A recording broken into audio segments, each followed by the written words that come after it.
Hello everyone, I'm Brian. Today I'm going to be doing a little bit something different. It's kind of like answering questions, but it's one question in particular. So I'm looking at the comment here saying I've watched 1,000 Saguru videos, even though I watch 1,000 videos, and still I don't know what I really want to do with my life. So I thought about this a little bit, maybe a lot of bit. um, there's so many ways to answer this. It's literally you don't have to do anything with your life, which is something that Sadhguru talks about, but at the same time you do have to do something with your life. And it's confusing. It's like, well, do you have to or don't you have to? It's both. As in, one, you have to obviously work to provide yourself with food, shelter, and water. That's pretty straightforward and simple. Now, what else? But the thing is, though, is that why is it that you don't have to do anything with life? Well, that part is more along the lines as the bliss, the contentment in your life. You shouldn't have to do anything to be bliss or content with your life. No matter whether it be work, sleep. Well, sleeping you're kind of in that state, but you don't have to be buying something to be content or in bliss. Let me just use my phrase: to be in content. Content is not happy nor sad. It is a state of neither. Maybe slightly in the happy side, but there's that slightly in the happy side for me because of plans of the future. But anyway, contentment is neither happy nor sad. You shouldn't have to do anything with your life to be content. Meaning that so long as you're not hungry, so long as you're not thirsty, so long as you're not tired, like sleep deprived, you should be content with your life. And that's something that you kind of have to do.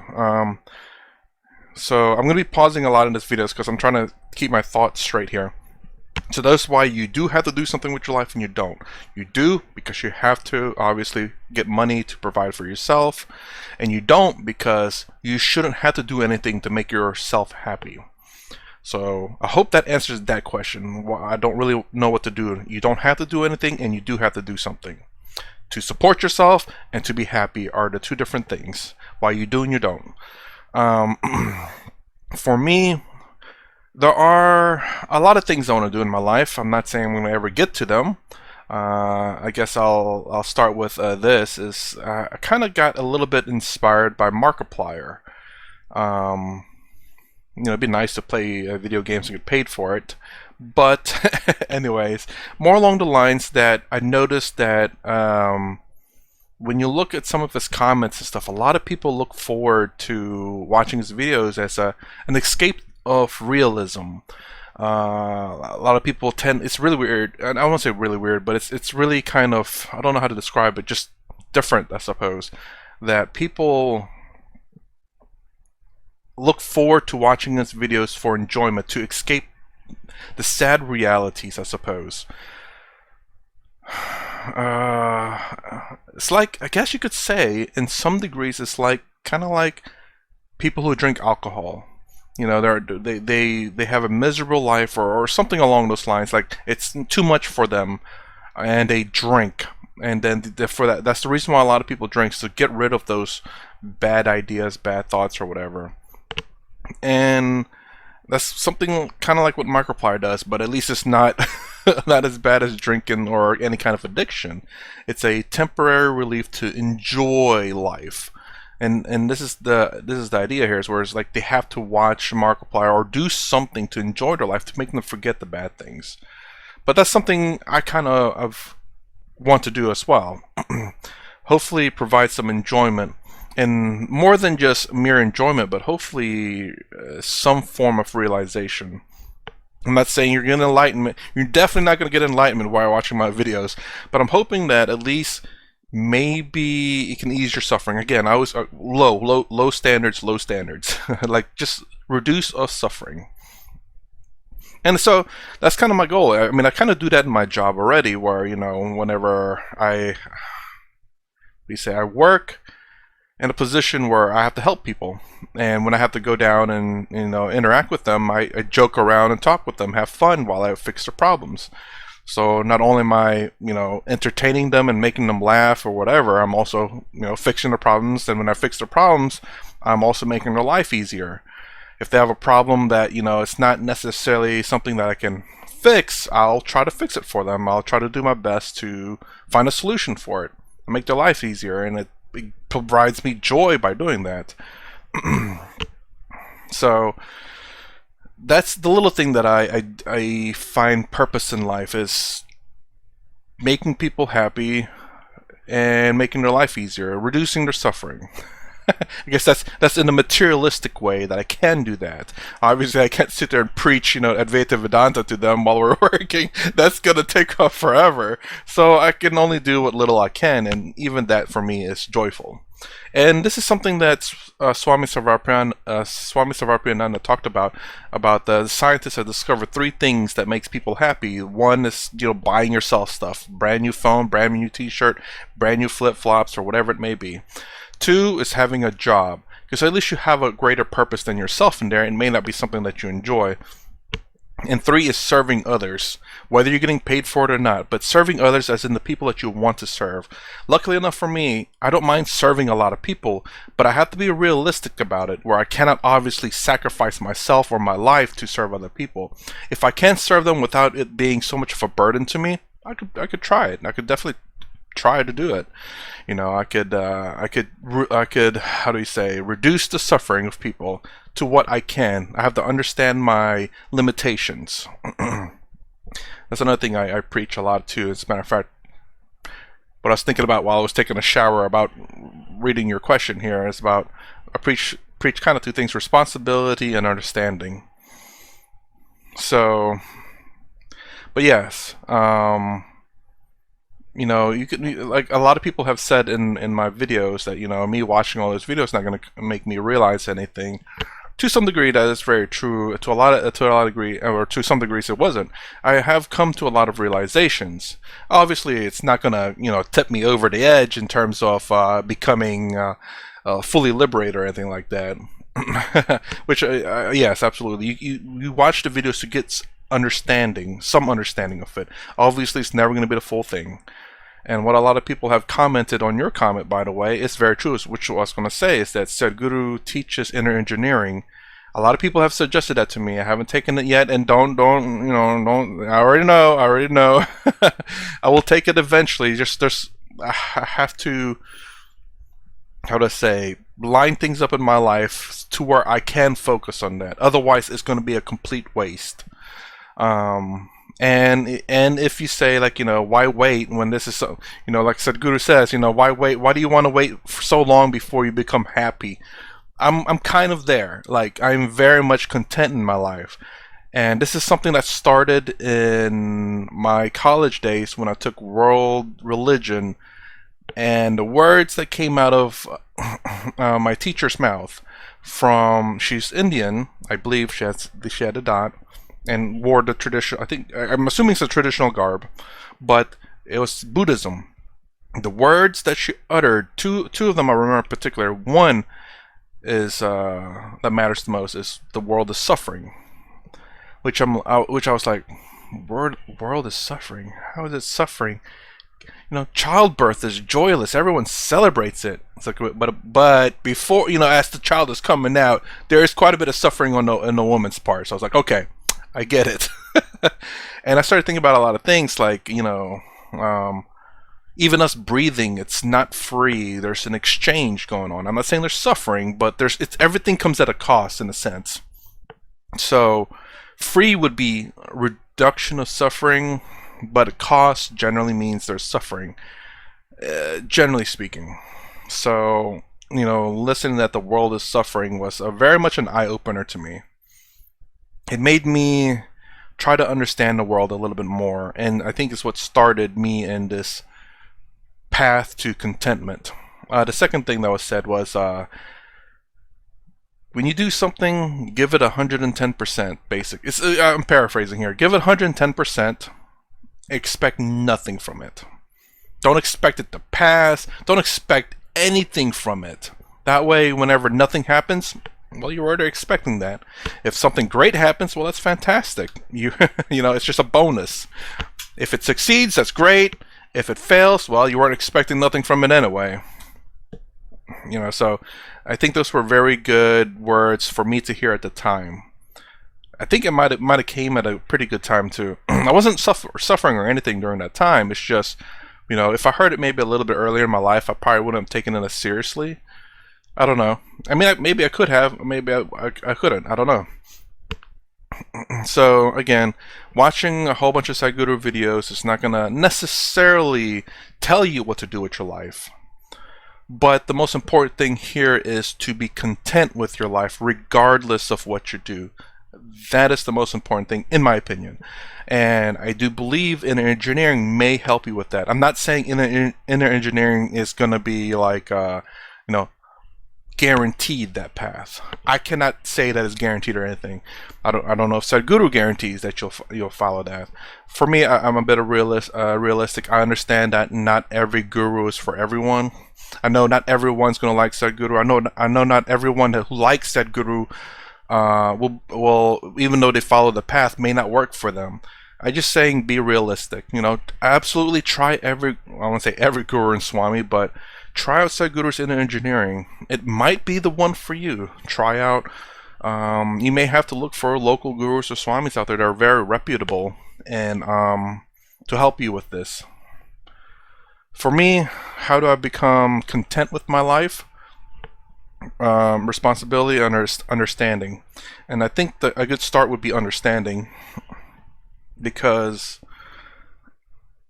this is what I was thinking about in the shower and how to be content with life. Is understanding. Is if you understand things that happen to you in life, it's less frustrating, less suffering.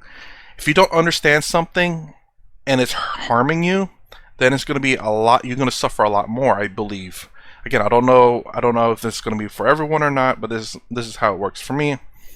I'm not saying that even by understanding that every single problem you come across is going to sit there and be like very much suffering. Understanding it, very little suffering. It could very well be there's a lot of suffering, you understand it, still a lot of suffering. It all depends. But generally speaking, though, I do believe it will reduce your suffering at the very least. If not, maybe you don't have suffering for certain things that you can understand. So, and the example I came up with was, of course, pooing, but let's go with peeing here. So it's kind of like this, right? This guy's drinking, like, I'm drinking so much, water or whatever it may be. They're just drinking. All of a sudden, I don't know what's wrong. I have to pee a lot. I don't know why. I just pee. Hold on, I gotta go. And leaves, goes back. It's like, man, I just peed right there. I don't know why I'm peeing so much. I gotta probably see the doctor. Something. I gotta go again. It's like he doesn't understand why he's getting frustrated. Why he has to go pee? Well, there's three, some number of things. One, either maybe you do have to go see a doctor and there's something wrong with your prostate or something like that. Two, well, maybe you're just drinking too much water. So maybe two things. So again, but whenever you understand, like, oh, I know why I'm peeing so much because I'm drinking so much. Duh. So now I understand why I'm peeing a lot. It's because I'm drinking a lot. So now you know and understand why you have to go pee a lot. And to me, that reduces suffering, because if there's a problem that you have and you don't understand, I think you'll be frustrated, and that in itself is suffering. Don't get me wrong, you might want to go check to a doctor though. If you're peeing a lot, it might be a safe bet too, if it's affordable. I don't know how it's in different situations and whatnot, but maybe go see a doctor. and then if they say it's just because you drink a lot, drinking a lot of water, of course. But yes, that is one part of understanding. Responsibility is another part. It's very empowering. And Sadhguru, as a matter of fact, I talked about this in Sadhguru at NEHU Shillong, Youth and Truth React. I think it was part 5.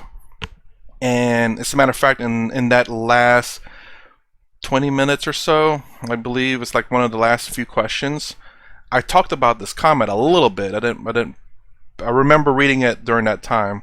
And Sadhguru talked about responsibility, about how, to me, responsibility is very much empowering. Like, that literally gives you a lot of power, because when you have responsibility over something, you have in the sense of power over it.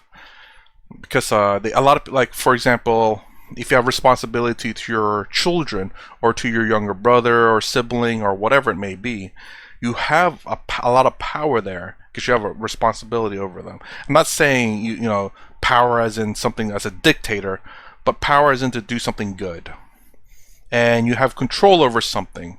So I'm not saying you can control their body physically or anything like that, or you like jump into the tub so we can shower, so you can smell good, you know, nothing like that. But just a certain power over it, especially responsibility in terms of what you do and your actions. That is being the more important part. Is because when you realize you have this power to do something, it's a power to do something. How else can I explain that besides repeating the same words? Since you have the ability to make change with certain things around you. I'm not saying you can change a person's life, but you can by talking to them. You can make your house the way you want it. You have power to make the house that you live in the way that you want it to be, whether you know, all white walls or gray walls or black walls or rainbow walls all over the place, or what's the artist that just splatters stuff all over the walls? Hey, look, you know, it's your place. So there's this power that you can make changes with the things around you to a certain degree. And with that, you can make, with that ability, you can make your life much better. But don't use that power in terms of corruption, to be corrupt, to be power hungry. No one's going to like you. You're going to make your life worse. But yes, if you use that power for greatness, people will like you, especially do it for helping people. People will like you, and I think we as human beings love to help people. I think we really do. This is why I believe more into people than I believe in like gods or deities or whatever. And this is why I think I've said a few times that I don't believe in God or gods. I believe in humanity. Something Lakhani says as well. So I don't know. I said a lot. I hope it makes sense. But yeah, you know, watching 1,000 Sadhguru videos, it can help you if you can understand certain things, but it's not going to get you, it might not get you to where you want. Maybe watching this video may not even get you there either. You may be still even more confused now that I've spoken a lot of words. 1,000 words and nothing was said in my mouth. But yes, inner engineering, I don't know what Swami Sarvapriyananda teaches. I don't know if he has like a class or anything for it.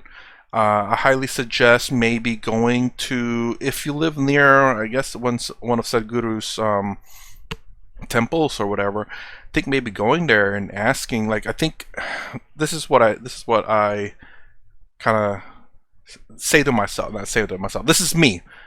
I can't do things online. If I take an online class, I am probably failing that class because I do terrible when I have the ability to do other things other than my classwork. This is kind of a reason why I don't kind of want to do inner engineering online, but at the same time, I think that if I get a certain portion of my life straight, I can focus on that.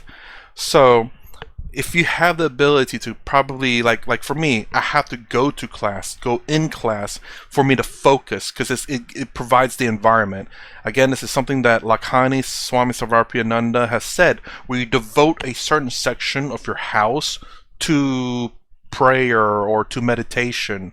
That way, when you get into this area, your mentality and your body kind of changes, not literally, but figuratively, to get in that mindset. So I 100% agree with that. For me, going to class gets me into that mindset. Me doing online classes, I am out. I am doing something else other than the classwork. So online classes does not work for me, and I understand that. Again, understanding will reduce the suffering. If you're like for me, if I do inner engineering right now, I'm gonna be frustrated. I'm gonna one, probably waste my money because I can't focus on it.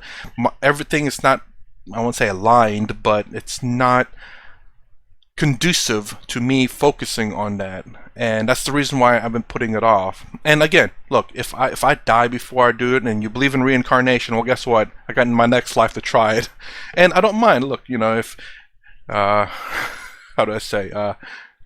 Life isn't so bad if you can understand and reduce suffering, I suppose. But anyways, that's not the point. Yes.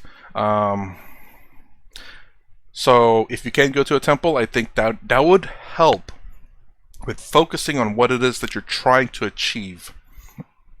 Or if you can't, maybe set a, I forget who explains this, but set a space that's dedicated to kind of either meditation or prayer or whatever it is that you choose to do. And you don't even have to do it for very long. Just go there, try for 10 minutes, just to focus on what it is that you want to do. And if you can't do it for the next 10 minutes, leave, come back maybe an hour later, or come back tomorrow. Try to be on a regular schedule about it. Swami Tadamaranda has said that. Yes, anyways, because we're creatures of habits. Again, another thing to understand, we're creatures of habits. So if we do something regularly on an everyday, we become accustomed to it and we get more into the mood. So if every morning you get up, you sit in that corner or whatever, sit there and try to meditate or pray for 10 minutes at the very least, you know, and then if it's not successful, that's fine. Don't stress out over it. Just come back the next day or whenever you can and try to do it on a regular basis. Eventually you will get there to be content. Anyways, but yes, engineering is a great start. I'm reading the comments here. Someone says, what Seguro offers isn't in his videos, but in his program. Please start with engineering. It changed my life. And that's what I hear. You know, for me, he wants us to do engineering. And yeah, anyways, for me, I do want to start it for sure, but again, I understand that it's not quite the right time to do it for me. So, and if I never get to do it, again, I am content with my life. There's nothing. I'm trying to think, is there anything in my life that I have to do before if I were to have my untimely death?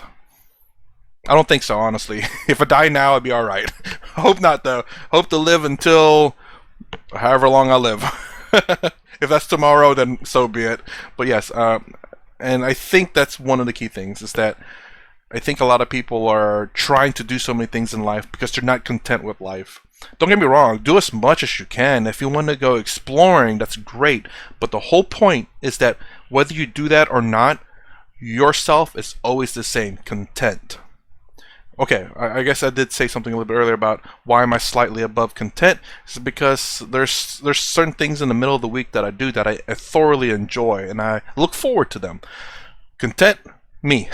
If I don't do it, maybe a little bit down, or maybe, but a little bit down because I don't know why. Why did I miss it? If I understand why I missed it, then I'd be content because, like, yeah, I see why I missed it. I understand why I missed it. And I needed to miss it because I had to do this other thing.